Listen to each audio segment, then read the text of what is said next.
Good afternoon, everyone. Welcome here today. I am not your host for today's program, but I thought I might take executive director privilege and take the mic for a minute. Just wanted to say a special thank you so much for coming to this program. Under the circumstances and the ways in which refugees and immigrants are being targeted in our communities, it's really important to learn from each other, from like-minded communities, Des Moines and Polk County, Iowa City and Johnson County, about how we can actively, proactively support, learn from, learn with, support, and create welcoming communities. This is a particular program that when Mock and I first talked about it, I thought, we need to do an ICFRC program on this. I need to get Mock and Stephanie here. And so I'm grateful to both of them that they have taken our invitation, and I'm eager for you to learn from and learn with them and to create bridges between our two communities about how we can all do this very important and necessary work together. With that, I'll turn it over to our host, Daniel. Thank you very much for coming.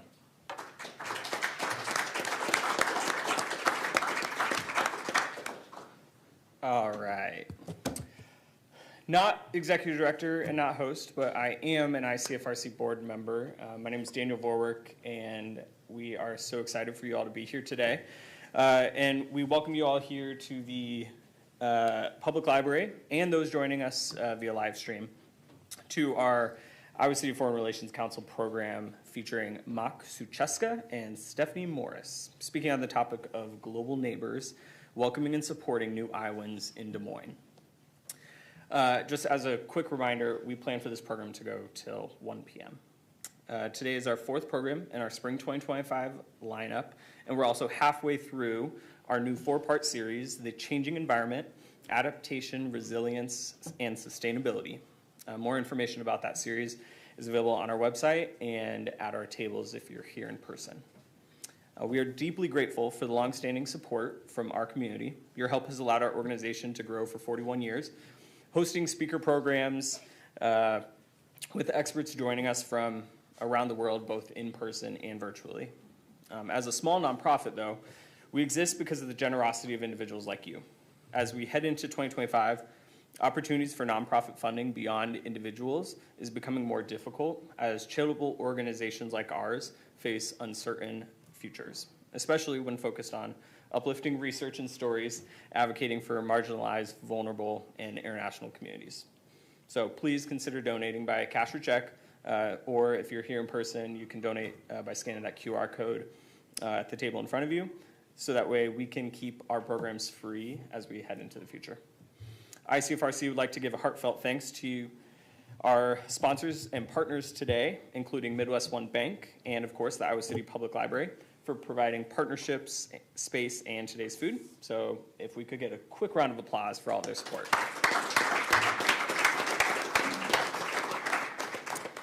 Our next program will be Saturday, March 29th at 10 a.m. at the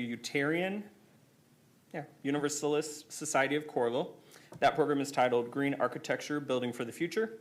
Join us for an inspiring panel discussion exploring the intersection of sustainability and design with Keith Porter from the Stanley Center for Peace and Security, Sally Obernolte from Newman Architect, and Deb Schollerman from the Unitarian Universalist Society in Coralville.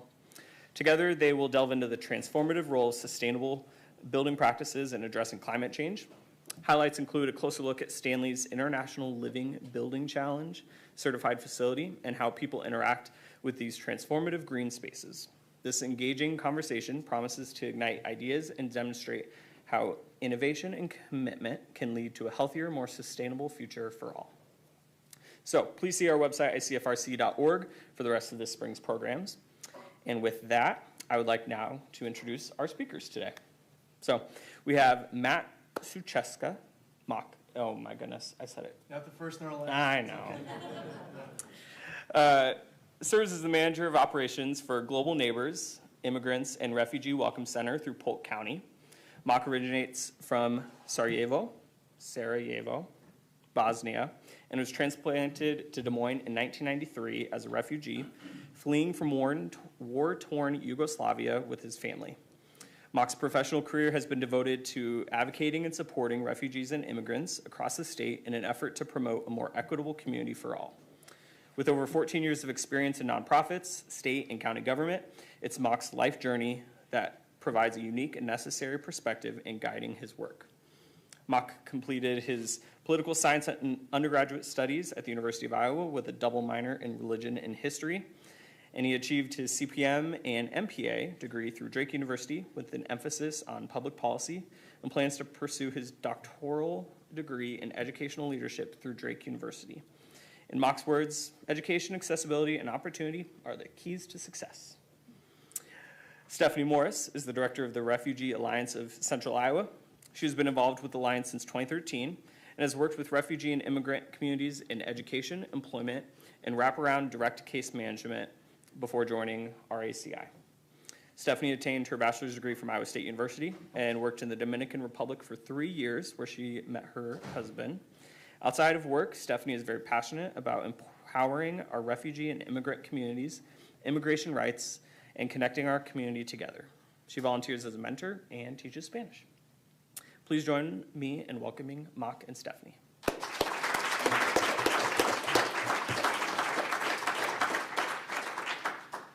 Well, thank you for that warm introduction and welcome. It's always nice coming back to the old stomping grounds. I will be walking back and forth, as we talked earlier, Peter and I, wandering. I spent a lot of years wandering in Iowa City, so I feel very familiar and comfortable walking and engaging with the audience. So thank you again for the opportunity to come and talk about Global Neighbors, not just as a physical location or space for immigrants and refugees, but as a mission and vision when we talk about supporting newcomers and new Iowans to the state, whether that is Central Iowa and Polk County, here in Iowa City and Johnson County, or wherever we have populations of refugees and immigrants across our state. This project itself started many years ago as a concept and as a result of the community coming together to identify what gaps existed within the overall service provision for immigrants and refugees as they were seeking to start their new lives with the hope and goal of successfully integrating into their new communities. We, as a community in Central Iowa, early on did several surveys and assessments, case studies that were done through interviews with the refugee and immigrant populations. I'm so sorry. Let me check the mic. It's not on for some reason. I'm so sorry. We're just going to amplify my voice even more. There you go. There we go. Wonderful. Thank you. This project started really with engaging the community and identifying, again, where those gaps existed through surveys, assessments, community conversations, to better understand from the refugees and immigrants themselves on what those challenges were towards their journey and experience integrating to Iowa and their new community. As you can imagine, this work was intentional early on in ensuring that it was refugee and immigrant centered. This project where we are today is a direct result of the feedback and input we got from newly arrived refugees, immigrants that have been here for some time, and everyone in between. It was important not only to hear from refugees at first and foremost, but also service providers, nonprofits, those in other areas around health services, transportation, and housing, on what challenges they were seeing from their end when working with this particular demographic and population, and also how to learn to best support these individuals with those circumstances they were facing. And lastly, through a research and development phase, we really developed a project that is a culmination today that we're calling Global Neighbors. I can't take the credit for the name. It was a colleague of mine who was involved in this work, but Global Neighbors is very fitting. Not only, again, as a space for refugees and immigrants to call home once they make their way to Polk County, but also for service providers, partners, and others who are interested in working as a collective and a collaborative under one roof within the same space towards the same mission. So jumping into the next sort of point of my presentation, we will delve a little bit deeper into Global Neighbors, the space itself, the idea behind it, who is going to be within our organization and space, and how we are going to be supporting the broader community. So, if you are familiar with Des Moines or know at least the layout of Des Moines somewhat, Global Neighbors in itself is located at an old DHS or now HHS building that used to serve as income maintenance support for those applying for public benefits. So if you're applying for cash assistance, Medicaid, food assistance, you would go to this particular place, receive an interview, get approved, and be on your way. When COVID hit, this building was empty because everyone was work from home. It was a building that started to dilapidate a little bit, and ironically, it was owned by the county. So with the sort of mass exodus of staff from that building, having a centralized location that was empty, it was a natural fit for Polk County to look at, from a cost savings perspective, of course, how can we utilize space that we already have to continue to invest in this project and to hopefully build out Global Neighbors as we know it today. We did a community-wide assessment in identifying ECBOs. Those are ethnic community-based organizations, nonprofits, and other partners who are either directly in the space of supporting refugees through their program and organization, or had some sort of component in supporting non-native English speakers. We did a map to identify really where they were in vicinity and proximity to Global Neighbors, and if Global Neighbors in that space actually made sense. Just because it was a free building, just because we were able to maybe save in some areas, doesn't necessarily mean it was most conducive to the need of that community. Fortunately, it really was. When you look at the the outskirts of this diagram and map, the furthest point, which is at the bottom of your screen, to where Global Neighbors is essentially located, is around a 10-minute drive. Which, for some, if they don't have means to their own transportation, may be challenging. Public transportation is roughly 30 to 45 minutes. Fortunately enough, the lowest point on that map is actually the Des Moines Public Schools Welcome Center. This is a place where new immigrant and refugee families go to get enrolled. They do different ELL assessments. They've actually expressed interest in relocating to Global Neighbors. So as you'll see later in the presentation, we actually carved out a space for them so we could partner together in that area in supporting refugee and immigrant kiddos. Jumping now into really the heart of Global Neighbors, this is how some 16,000 square feet will be divvied up into a centralized one-stop shop for immigrants and refugees. When considering the feedback that we got from the community, it was one of the things that really surfaced was needing a space to not just co-locate, but to also have classroom space for education opportunities, to potentially have a health clinic. We might be working with Broadlawns Medical Center. They will have a satellite office within Global Neighbors to help provide that first initial refugee physical, any follow-up immunizations, and other health needs that may arise that the community presents. We also looked into what it would what it would entail to have a co-location for ECBOs to actually function within. Many of our ECBO partners who have 501 status do not have a sustainable or quite viable nonprofit. So a lot of their costs are minimal to none, volunteer-based. And so with the county leading these efforts and with county dollars, this space can be utilized for these nonprofits and ECBOs as a permanent office space. They would have access to cubicles and different private offices. They would have access to classrooms in our computer lab at no cost to them.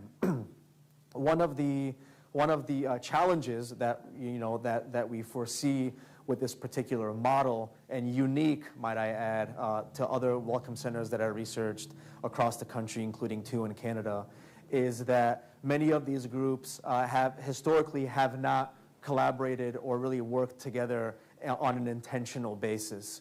Sure, we have platforms like through the Refugee Alliance of Central Iowa that Stephanie will talk about, but having a location or a space dedicated to overall immigrant groups coming together to voice their concerns, to overcome certain challenges, and really to create sort of an advocacy approach for the work that we will be doing is a unique model, and especially for the state of Iowa and Polk County. So the idea in having some 14 to 20 non-ECBO partners represented from the Afghan community, African diaspora, Burmese ethnicities, some Latino and Latinx ECBOs and nonprofits, we are really creating an environment and a location where these communities can come together, learn from one another, and also move some of this work forward as we talk about immigrant and refugee needs.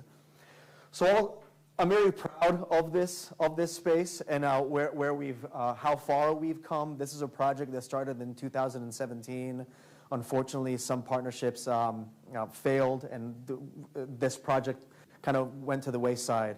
We were able to revitalize it through really the effort and intentionality behind Polk County in putting the dollars behind the work, leveraging the infrastructure it has, and to really have a unanimous support from our 5 supervisors on this project itself and the impact that it will do, not just for, at the time, unfortunately, newly arrived refugees, but those who have arrived, have made Polk County their home, and subsequent immigrant groups that are going to still continue to make their way some way or another. So I will just kind of walk you through the flow of the space. We worked with the local architecture and engineering firm, BBS, that really listened to the communities through these conversations and put together a space that was conducive to safety, welcoming, and ensuring the success of these up-and-coming ECBOs. So the bottom area of the screen is going to be sort of our welcome green space plaza for the community. We will have benches, different potential architectural sculptures, and also just an area that people can kind of unwind. We might have some elevated gardens that really creates that optic of welcoming and life, so to speak. When individuals are coming from the circumstances they do, we want to ensure that we are welcoming them with warm and open arms. As you make your way through the entire center, myself and Stephanie will be the staff working permanently within Global Neighbors. But then we have classrooms and a computer lab. Those 2 classrooms are modular, can be configured to one large space. A lot of feedback that we received was, we have community celebrations and different gatherings, but we don't have a space to go to. Can we use Global Neighbors? And the short answer is yes.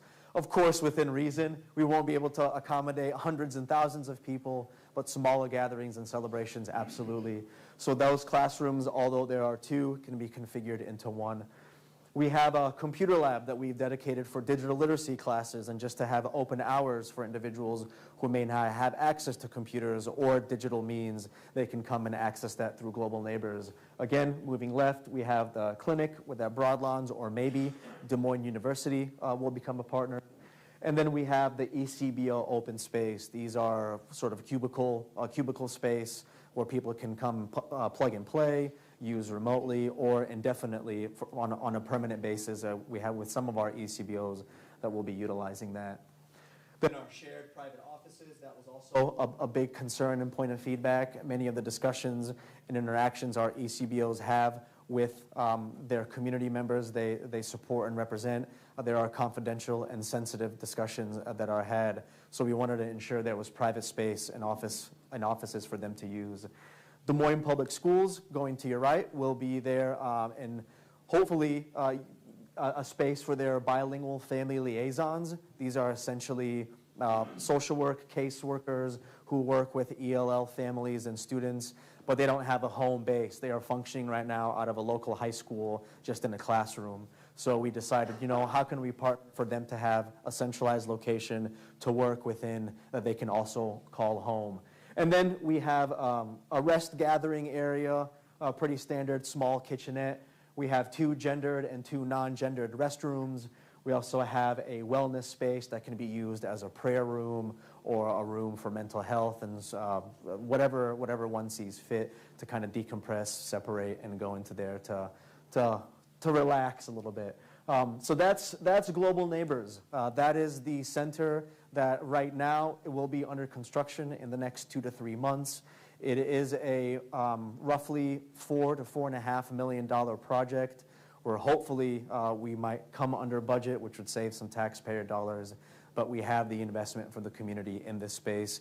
Because I think the vision and the mission behind it is not just for initial refugee resettlement or immigrants and refugees accessing this and then kind of being done with it.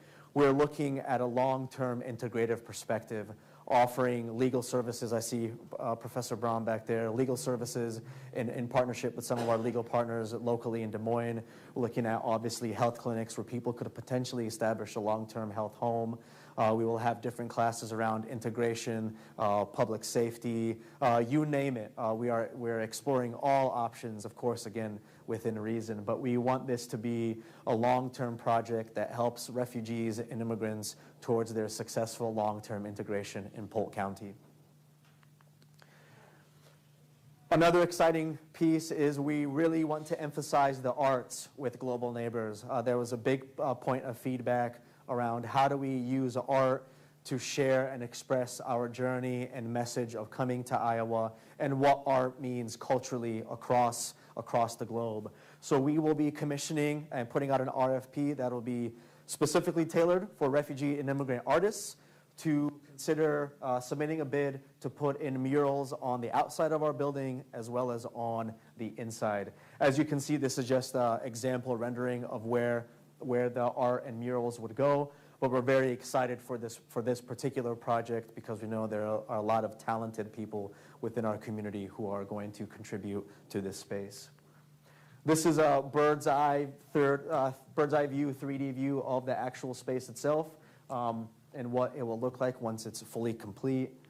And then this would be the mural that would, where a mural would potentially go on the outside of the building. So we're very excited for this work.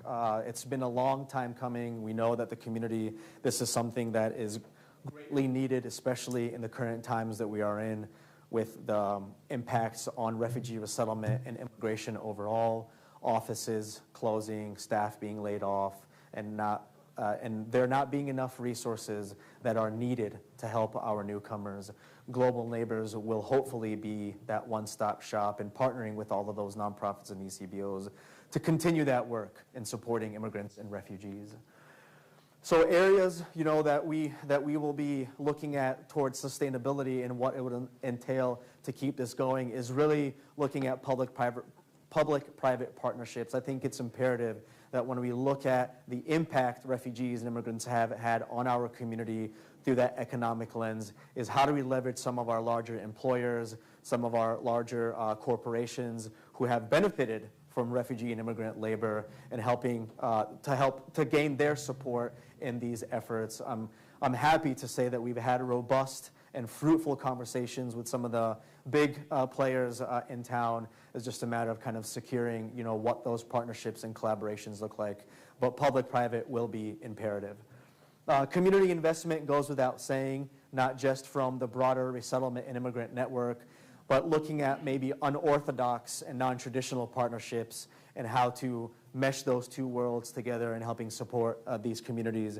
Because what benefits refugees and immigrants benefits the broader community. And I think that's a message that needs to be hammered home, especially during this time.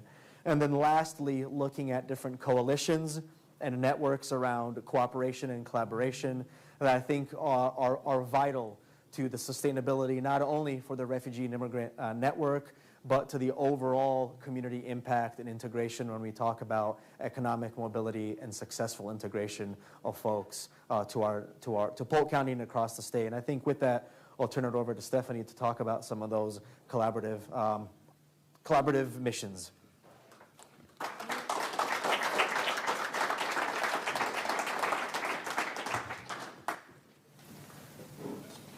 Good afternoon. Thanks for having us. Can everyone hear me okay with the mic? Okay, awesome. So again, my name is Stephanie Moris. I'm with the Refugee Alliance of Central Iowa.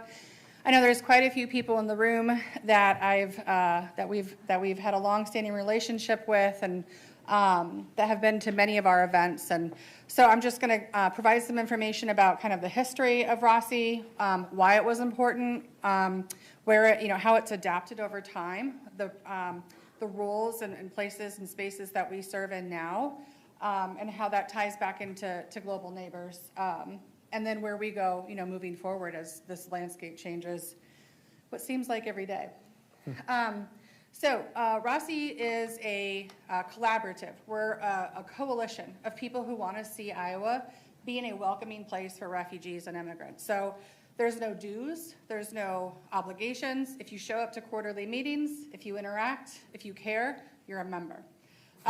We were founded in conversations that began in the early 2010s, and the organization became a formal collaboration in 2014. And really, there were a lot of different community partners who were doing a lot of this different work in siloed areas, or there might be a scholarship opportunity or an RFP or a training opportunity or jobs available, and not everybody had a way to communicate all of this together. The community, Iowa, we have a long history of showing up for our communities most vulnerable, for bringing refugees all the way from Vietnam in the 1970s, and being a welcoming place for people from Bosnia, from South Sudan, and a lot of other countries since this modern program actually began 50 years ago this year.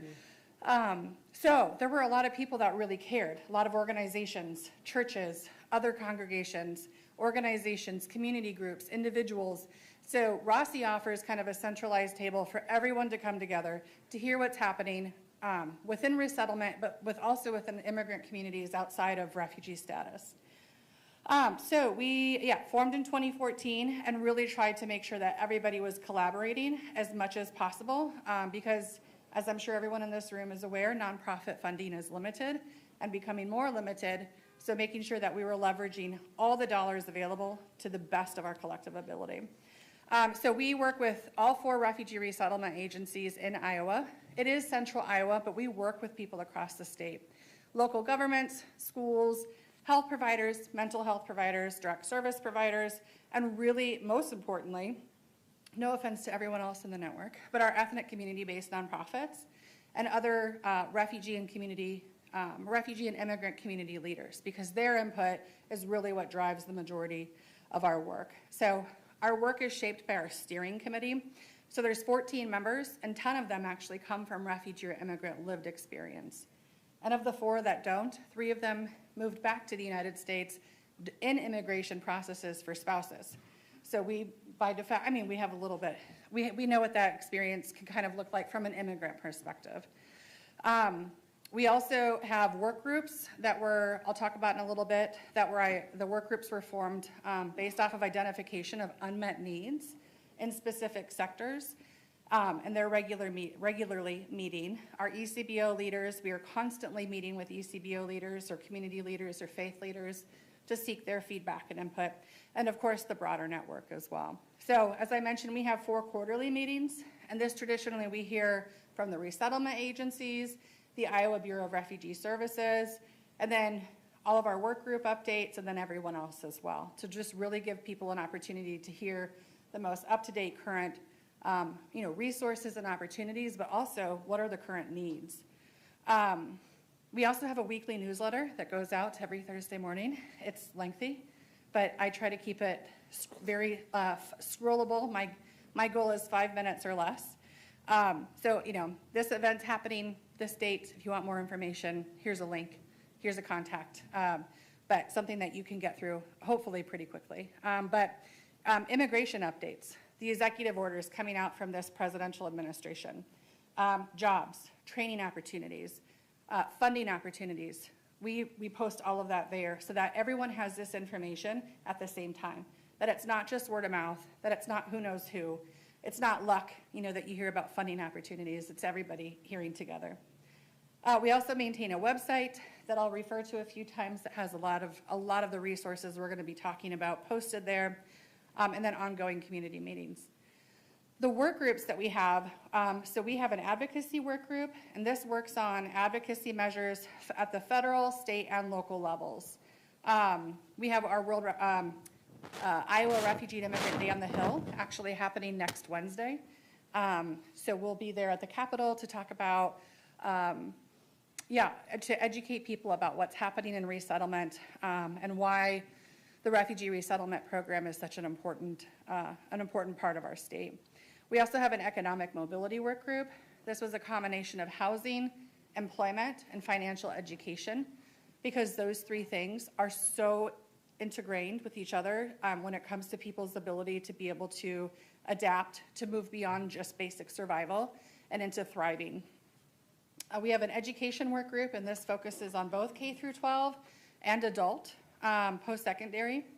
We have a health and mental health work group, language justice, which helps, with interpretation needs and how, helping people understand that this isn't just like something that we worry about down the line. There are real long consequences that can happen when we ask kids to translate, for example, for their families, and how it creates gaps in people's ability to be able to seek basic health care, legal needs, education, all of these things that you may not think are so related, but are, and then legal, of course, as well. Although our legal work group oftentimes, they meet when there are emergencies and are otherwise usually very busy all day, every single day, the remainder of the year. So what do? People always ask, what does Rossi do? We're, not being a direct service provider like a resettlement agency, we wouldn't necessarily be able to say, we resettled 135 individuals last year. What we do is much more of a macro lens. And so one of the things that we, when it comes to the education piece, I always like to break it down into like outgoing and then incoming education. So we provide information to the broader community, what's happening in resettlement, what impact do those changes, like all of these executive orders, what impact does that have on our community? Immigration updates. We all work with a lot of different communities. So when there are changes in TPS, right, which are happening often, to our Venezuelan community, to our Haitian community, getting that information and accurate information out, including follow-up legal resources out to as many people as possible that need that help, as quickly as possible is so important. Community events, our ECBOs regularly have fundraisers and other community celebrations, and having the other, the native-born community show up to be supportive of these events is so important for a lot of these communities. And then engagement and volunteer opportunities too.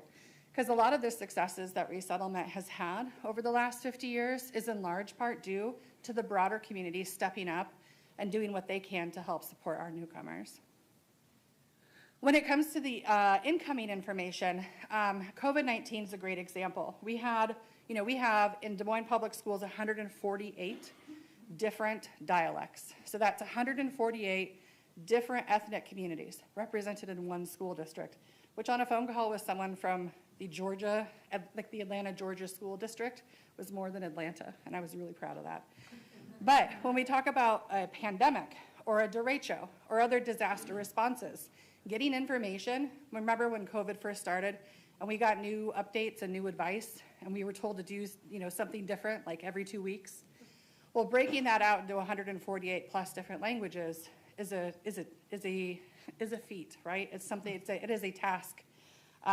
It was a big task that was put on the shoulders of a lot of our ECBOs. So, if they're not able to call 911, non-English, non-Spanish speaking individuals cannot call 211. So how do we help them receive the most up-to-date information about COVID? How do we get them, how do we make sure that they're staying safe? We're talking about communities that were disproportionately exposed to and affected by COVID. How do we make sure that we're making sure, or how are we making sure that everyone is staying as safe as possible? How do we get people vaccinated? How do we get information out about that? How do we offer clinics?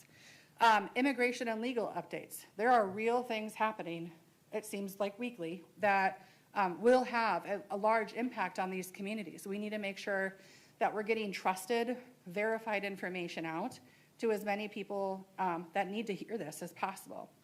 And then, of course, those funding and training opportunities. A long time ago, before COVID, it was a lifetime ago, like 10, 15 years ago, when there were funding opportunities, when there were RFPs or scholarship opportunities for students, when those things happened, a lot of times it was kind of word of mouth or who know who, what program are you enrolled in, this person I work with knew about this.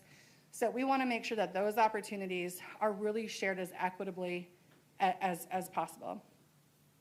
The work groups meet monthly, some meet every other month. Our legal work group meets when they need to. And they all have different outcomes. Sometimes it's just responding to current crises. We've had a mental health work group, project that helped our Bhutanese community really progress forward in the area of mental health by about 3 generations in less than a year. We've had work groups that have done a apartment complex was being transformed into condominiums, and there were 38 families that were going to lose Section 8 if there wasn't teams that went in to help them with the transference and finding new apartments, and that was done. So there are a lot of different work group outcomes that happen all at different times, but they are meeting regularly to make sure that, one of the great things about RASI and this network is our ability to be flexible and to adapt. Like during COVID, I never thought I would be delivering personal protective equipment to, 25 different ethnic community-based nonprofits, or opening and managing a warehouse during the Afghan arrivals. Or helping people GoFundMe funeral expenses. I mean, things that I never knew I would be doing when I stepped into this role back in 2018. But our ability to be flexible and to adapt and be relevant to what the current needs are has been really, really important. We also help plan 3 annual events. I mentioned the Iowa Refugee Immigrant Day on the Hill. So again, this will be happening next Wednesday. Our goal, from Rossi's perspective, is to provide an opportunity for community leaders from refugee and immigrant communities to come and learn about this civics engagement process. So Iowa Migrant Movement for Justice offers a training that we partner with where we train community leaders. How are bills made? Who does what? How do you contact your elected representative? Why is that important? How do you do that? Really to try to do what we can as a network to empower community leaders to have what they need to be able to advocate on behalf of their own communities, because that, at the end of the day, is our main goal. We also help organize the World Refugee Day celebration. That is a date that was established by the United Nations. It's June 20th, and we have historically helped this will be our 12th year, plan a very large celebration. So we fundraise, and then we purchase food from refugee and immigrant-owned restaurants. We hire different ethnic groups who come and do performances. There's dancing, fashion shows, there's poetry, singing, tons of music, spoken word, drama. I mean, a lot there. It's a long list of performing artists that will absolutely make you cry at least twice. I can promise that. And then also, so we give away free samples of food to the entire community. All are welcome. Have cultural performances. We also have an annual soccer tournament that's part of World Refugee Day that I don't organize. It is very contentious at times. But the winning team, the winning team ends up with $1,000 that they get to choose to donate to whatever ECBO that they want. So yeah, there's a lot on the line there. But I happily turn that over to people that are passionate about soccer enough to be able to sacrifice themselves as the organizers every year. And then we also organize the Iowa Refugee Summit, which occurs every fall. And this is open to anybody: direct service providers, educators, mental health providers, people that work with an HHS, other community organizations. Students are offered scholarships. Anybody that requests a scholarship is welcome to do that. We had over 400 people attend this past year, and it was incredibly comforting to a lot of people to be in the room together in November and look around and see 400 people who had paid and traveled, some from outside of the state of Iowa, to come and to learn how to serve communities better.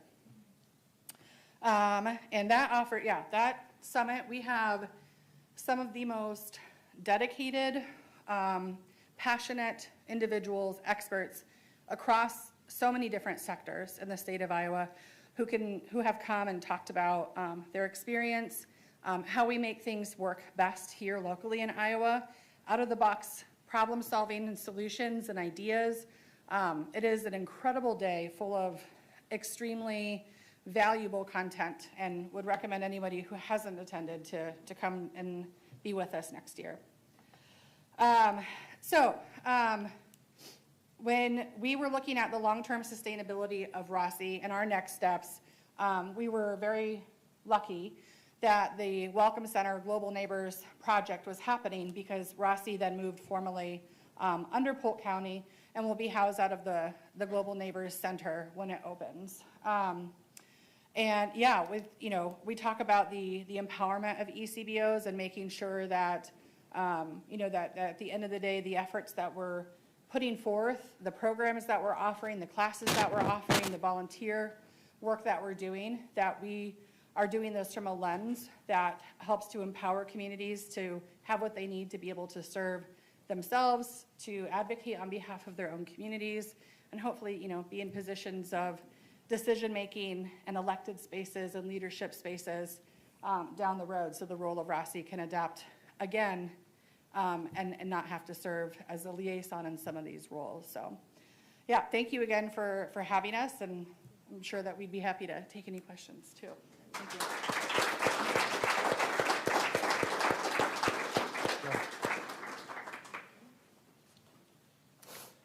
All right, so as Stephanie and Mock said, we're going to move into a Q&A portion. And so if you have any questions, raise your hand and we'll bring you a mic.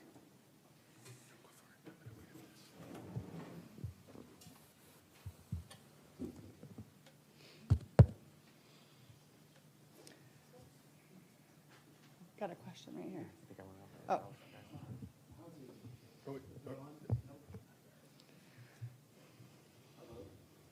In this increasingly conservative era, are you seeing pushback yet politically for the funding of the services you provide? Yeah, and definitely a relevant question. I appreciate you asking that. With the new makeup of the Board of Supervisors, it is 3-2 Democrat Republican.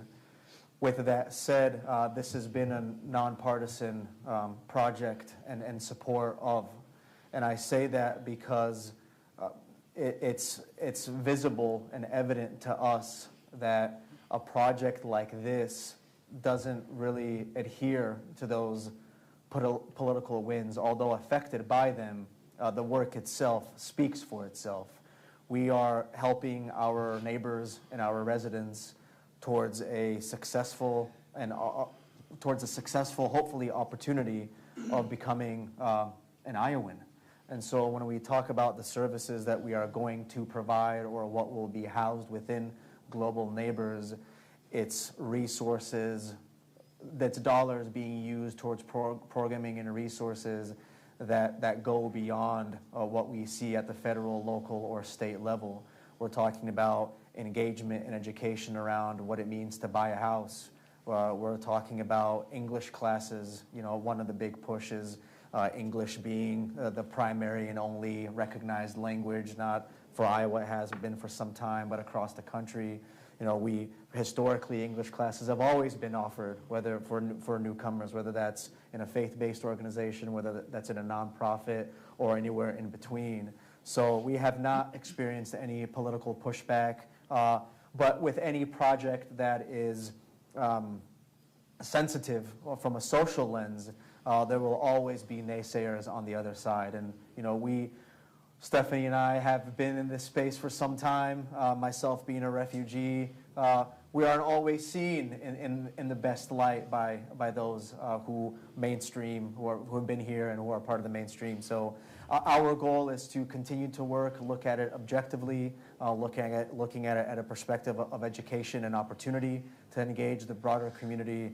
And I'm happy to say that we've had unanimous support by our Board of Supervisors and those who are actually determining the funding and the future to a certain extent for this project. I would want to add just really quick, while this project, yes, it's been incredible to see bipartisan support. Even before, we have 2 new supervisors. Before they were elected, we had that there as well. And I think that historically Iowa has seen that. But I would also just want to make sure to pay respect to, we have 4 resettlement agencies within the state that have various sites. And, our Cedar Rapids office, the Catherine McCauley Center, all 20 of their staff were let go. We've seen dozens of people from these agencies. A lot of them were former refugees themselves who know how important it is to be there, both from a cultural and linguistic specific lens to be able to provide that support. So there are agencies that are being impacted, but at the same time, those services that are now going to be needed to be filled, all of those, reading your mail, making an appointment with your doctor, finding a job, filling out a job application in a language that you understand, all of these things that are ethnic community-based nonprofits, but also is incredibly timely that Global Neighbors becomes available because those services, those unmet needs still exist. They're not going away because staff are. Good point. I think right here.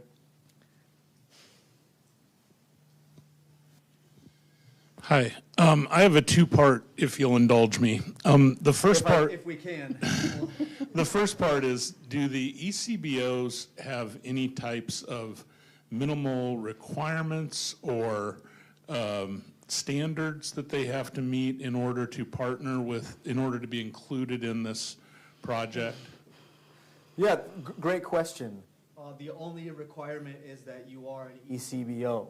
So we will not be getting into any sort of formal contractual agreements with our community partners. That was also intentional on the front end when we were putting together Global Neighbors, mainly because times are ever changing. And so what one ECBO needs in this moment in time may not be what they will need for the next 5 to 10 years. We want to keep Global Neighbors also as a fluid and transient type of infrastructure or setup, because one of the areas that we will work on is to serve as an ECBO incubator. So what does it mean to run a viable nonprofit and all of the components that entails? We have 2 Afghan ECBOs, both with 501 status currently in Des Moines. One of them is working out of their living room or in their cars helping support their community. They need a space. So that right there will be for them to use Global Neighbors as they need for their community events, for celebrations, for classes, while also learning from some more of the established ECBOs and nonprofits on what it means to run a nonprofit. Once they are, I think my mic, oh, here we go. Once they are able to sustain on their own, then they won't be using Global Neighbors anymore. That'll then leave a space for another up-and-coming ECBO to use Global Neighbors. So the only agreements or requirements that is that you are an identified ECBO representing a particular ethnic group. Okay, and then a follow-up. I don't know if you've run into this, but we've run into it before in Johnson County previously. We've run into issues where we have always tried to follow pretty closely a non-discrimination agreement that we have with any group that we would provide any space to or any funding to or anything like that, that they would have to, for example, they may not discriminate against the LGBTQ community. They may not discriminate against women. We have run into that a couple times from groups requesting funding where they were not willing to follow that type of agreement, and so we just didn't do anything. And I wonder if you've run into a similar thing and how you've dealt with it. No, that's a great question, and those realities exist because cultures are different. And so approaches to certain social issues or socioeconomic issues, they span different cultures and approaches to those challenges.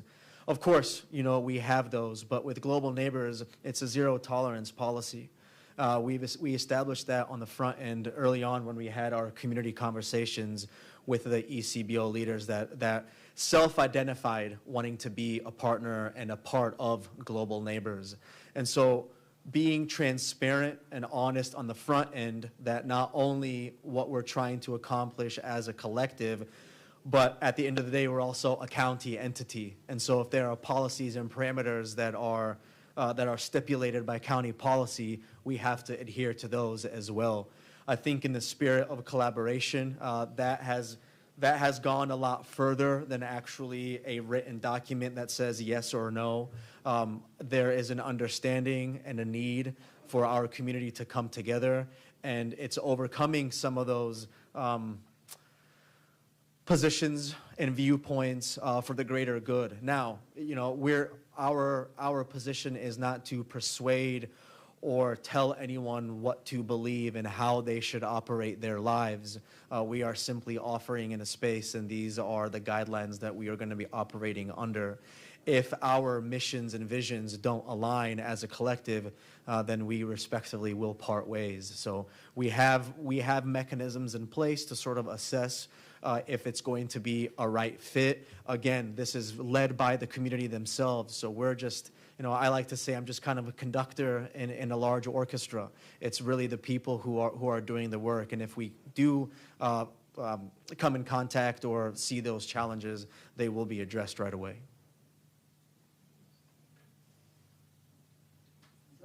Yeah.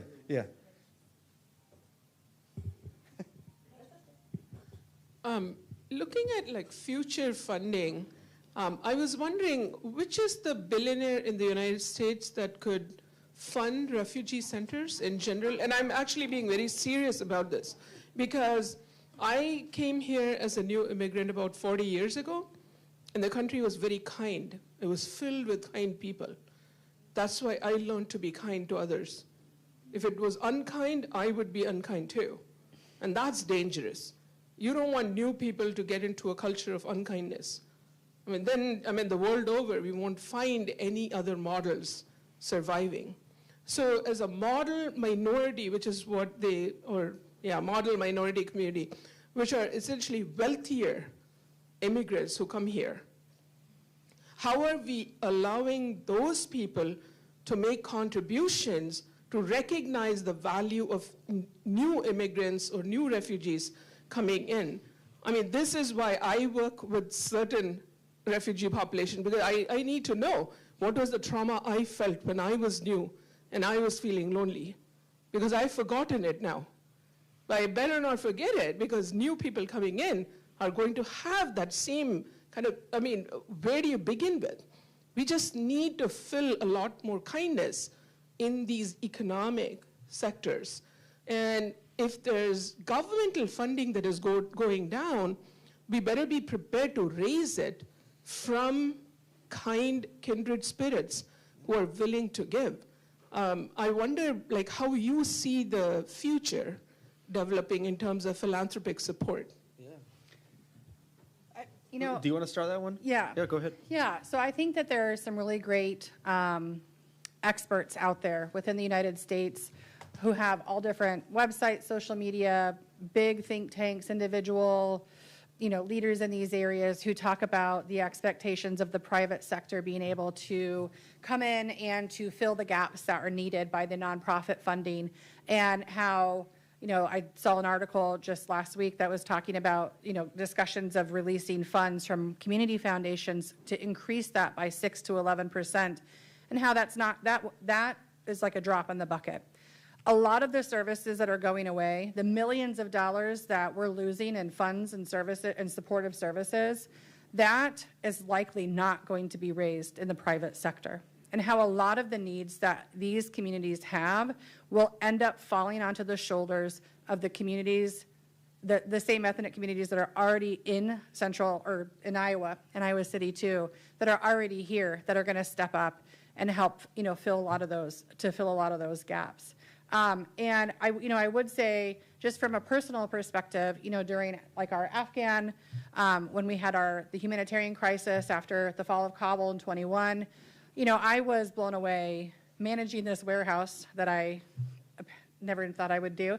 I mean, every day we had people just show up, random strangers from all across central Iowa, bringing in housewares, furniture, money, food, and, you know, we were able to meet people's needs and beyond the diaper pile. Man, that was huge. I mean, it was a mountain. You know, Clean diapers.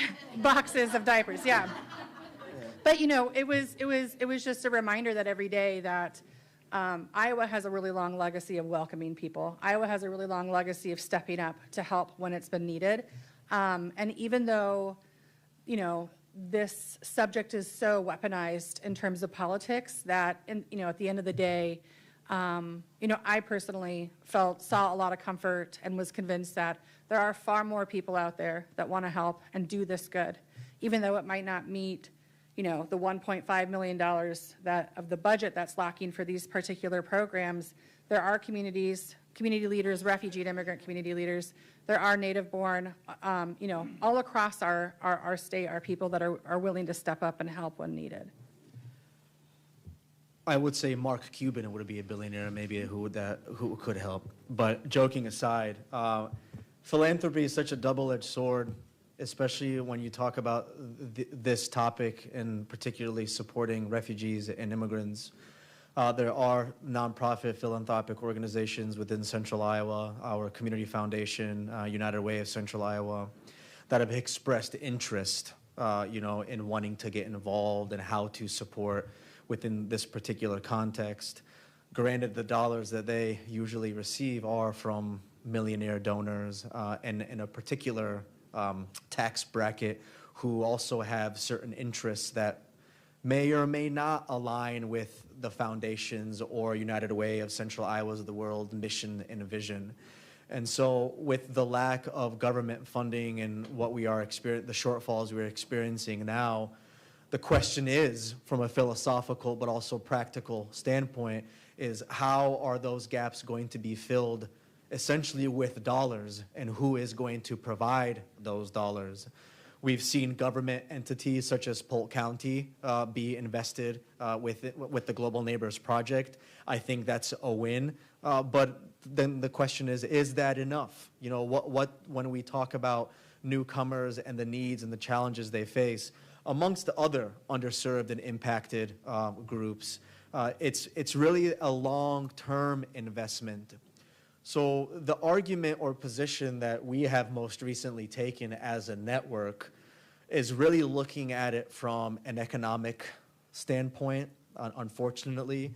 I think the social aspect has only gone so far and will, particularly with this current administration and the climate that we are in, is how have immigrants and refugees impacted the broader community and United States from that economic lens and perspective. So when you look at larger corporations and employers who have benefited from immigrant and refugee labor, how are they also held accountable to the extent of working with them as partners, as donors, fundraisers, and whatnot? We came in 1993, originally from Bosnia, as was mentioned, and could not have come to a better place. Welcoming, open arms. That's not the sentiment that my family and I share currently. More so my mom and my dad, because my brother and I were young, so we are Iowans. Des Moines, not necessarily Iowans, but we love Iowa nonetheless, and Iowa City, of course. But you know, certain sentiments and feelings have changed. I empathize with what you share, because it's not like it was. How do we ensure that it was the way we had it in the past? And I think having intentional, difficult conversations, but also bringing in folks into the fold, that being maybe non-traditional partners who are in those private spaces that could help support this network and the work that we're doing. All right, so we're going to run ever so slightly over, but we do have one last question. I have actually two questions. Yeah. Hi, this is really great. Amazing job that you all guys are doing, and it is a long overdue in Iowa. So my question is, I'm the executive director of the Immigrant Welcome Network. We've been thinking about the same idea. We call it Welcome Center for Immigrant and Refugees, Johnson County Welcome Center. And we've been meeting and doing, trying to figure out how it looks like. But you guys have like all the supervisor over there that would say, endorse this, everybody in the same page, and everything move very fast, especially you have already building that owned by the county. So it was easy. But also you said this is cost $4 million, right? Yeah, roughly. We have amazing supervisor here too. But I think you are ahead of the game because you have building already.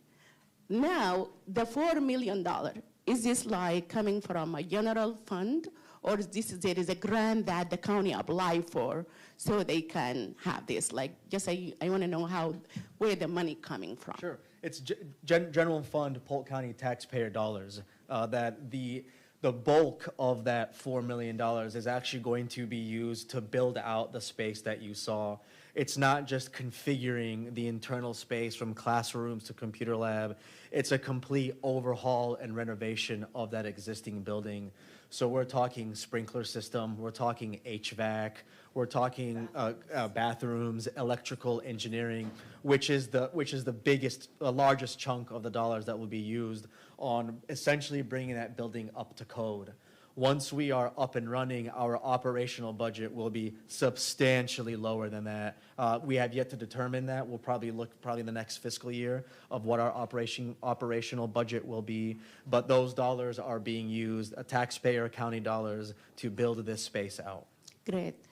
And my second question is, like, you said there is many organizations going to be in the space currently. You already know which organization, and if you do, how many ethnic-based community organizations are in there right now? They're going to have a space. And also for RASI, I agree that you guys have the newsletter every week, so especially ECBO can benefit from that. But how many languages do you have letter for? Like when you send it, like how many languages did you translate it to in Des Moines? Like just to have an idea how many people there from different country. I'll answer your question, the first part. We have right now 16 ECBOs that have been identified who will be co-locating within Global Neighbors. In 2019, Rossi did a survey, or 2020. It was when you were a warehouse manager. 2021, it was after COVID, it was COVID recovery. COVID recovery. Really looking at, to gain feedback from the community on not just what challenges people were facing, what we as a community could do better, but it was also organizations that self-identified, we don't have a space, we'd like to be somewhere. And one of the questions that was posed was, would a centralized welcome center be helpful? And so of the responses that we received from those 16 organizations, we then held community conversations with them to come up with the space and the design that you saw. So they will be located, again, it's an on as needed basis. So one organization may not need permanent space. They'll have an opportunity to plug and play, come in and drop in, or use whenever they see fit or desire. So, and that, again, it will be kind of a revolving door for ECBOs, because as needs change, so will opportunities and resources for those communities. And then for languages, when we were looking at, like during COVID, we had to get information out to as many community members as possible. We had like weekly meetings, and all of those meetings were actually in English. So each of our ethnic communities do have, most often have community leaders who are able to attend meetings like that, hear information, even receive handouts in English, and still be able to disseminate that information out. So our newsletter is actually in English only. We have looked at having that translated. We've explored we actually used to have our website translated, and over the years have really sought intentional feedback from community leaders. How many of your community members are utilizing these services in other languages? And the majority of the time, if people who, if they had language, if there were language barriers, there may also be tech barriers, internet barriers, literacy barriers, or just time to be able to sit there and to navigate those services. And so we have found overwhelmingly over the past 10 plus years that it's usually the community leaders direct service provider case managers of the different organizations, faith leaders who are disseminating these opportunities and resources out into their communities. And they're the ones, that are kind of paid to do that during the day. If they're, working with like Monsoon, for example, or NISA, and, are paid to be a case manager, then part of that case manager is resource navigation. Yeah. And so we have yet to have a community let us know or give us feedback that they were unable to disseminate information or resources out to their community because it wasn't translated. Yeah, so we even switched websites to a much more efficient website that we were able to project more resources onto, and lost that translation capacity after lots of careful feedback. Yeah, great. I guess the last comment I want to say, I'm glad that you are also have immigrant background and you're leading this effort, because I think we want to see the people who really have first experience bringing this to the table. And even though you came here like little and you are Iowan, but you More saw, hair too, yes, you saw your parents going through the struggle as immigrants, and I think that's also like a plus. Thank you. Well, I appreciate those kind words. And I would just offer one bit of advice and consideration as Iowa City, Johnson County is potentially exploring a welcome center is we brought the community back to showcase the design and to gain feedback from them sort of in this next iteration of the phase and construction and development. And it was shortly after some of the executive orders came down.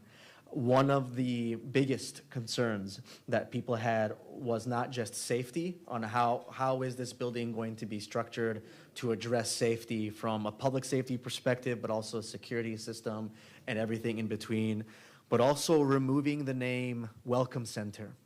Not it being called a welcome center, but sticking to global neighbors.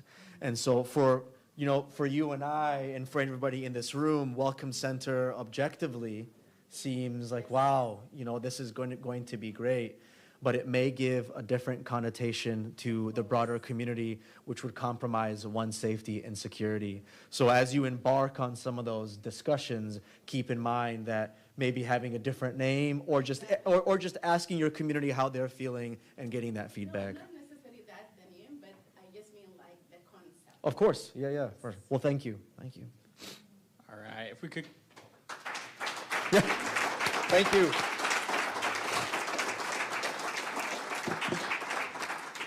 Turn the mic off too soon, but you all knew what I wanted. So thank you, Stephanie and Mock, for joining us today. And thank you to you all for joining as well. Don't forget, our next program is going to be on Saturday, March 29th. It's called Green Architecture, Building for the Future, with Keith Porter, Sally Obernolte, and Deb Schollerman. Thank you for joining us today. Thank you.